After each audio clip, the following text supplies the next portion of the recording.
कालपासून बडगाव तालुक्यात पावसाचा जोर वाढलेला आहे। आज आपण शिवनी या गावाला आलेलो आहेत। जामदार डावा तलावाचं जो भद्दाड पडलेलं आहे त्याच्यातून गावात पाणी येतंय। आपण काय सांगता त्यात?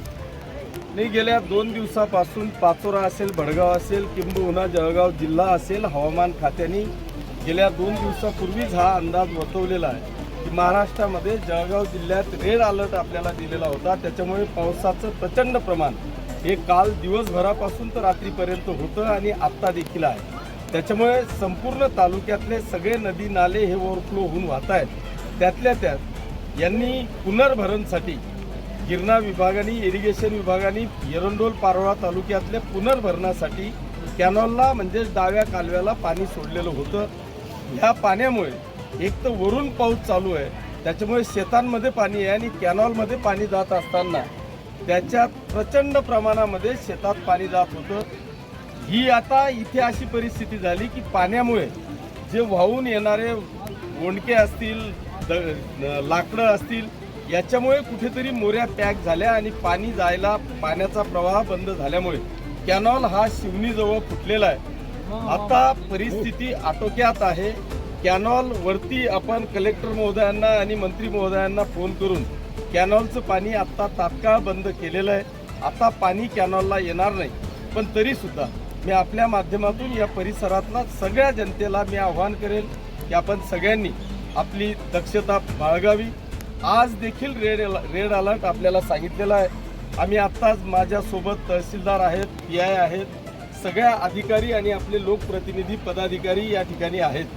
आम्ही बडगाव शहर असेल, आपलं पिचर्डा असेल किंवा आता बातसरहून सुद्धा आम्ही 6-7 बाळ आणि 5-6 महिला यांचं रेस्क्यू ऑपरेशन आपण त्या ठिकाणी केलेलं आहे आणि त्यांना सुरक्षित स्थळी त्या ठिकाणी आणलेलं आहे। तीच परिस्थिती आपली पिचर्ड्याची होती।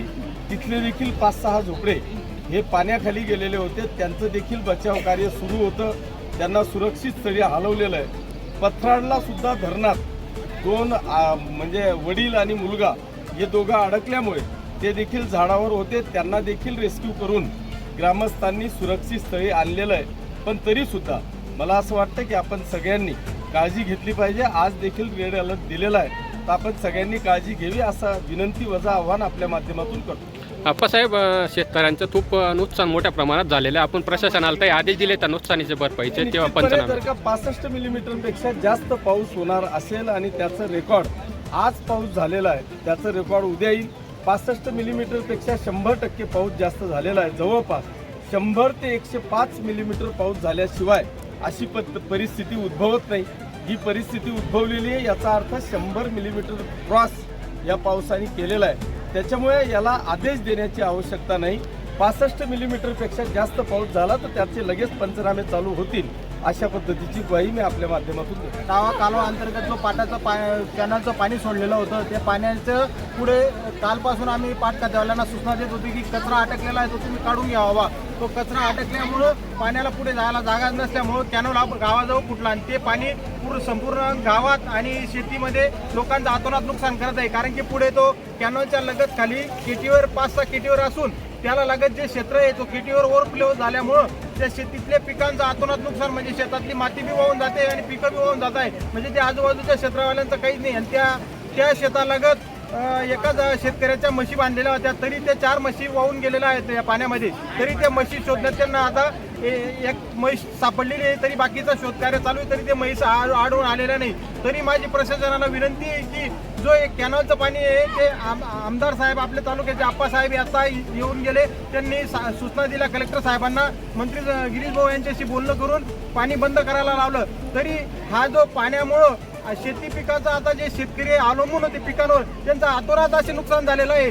तरी प्रशासनाने याला कुठलेही निकष न लावता त्या केटीवर जवळचे जे क्षेत्र आहेत त्यांना सरसकट नुकसान भरपाईचा चांगला प्रस्ताव वरती शासनाकडे पाठवा। कारण की आज तुटपुंज 17,000 आणि 18,000 मध्ये हेक्टरीमध्ये शेतकऱ्यांना काहीच मिळत नाही। कारण की आज मटेरियलची थैली 2,000च्या वर आहे आणि नागाची डीलर, त्याच्यामुळे शेतकऱ्यांना अतोनात नुकसान होत असून पिकांचे अजिबात आता शेतकऱ्यांच्या हातात काही राहिले नाही। ज्यांनी चारा रचलेला होता नाल्याकाठी तो बी चारा वाहून गेला। तरी माझी प्रशासनाला विनंती आहे की त्यांनी जागेवर स्पॉट पाणी करून लवकरात लवकर प्रशासनाला आज सविस्तर शिवनी येथील अहवाल पाठवावा।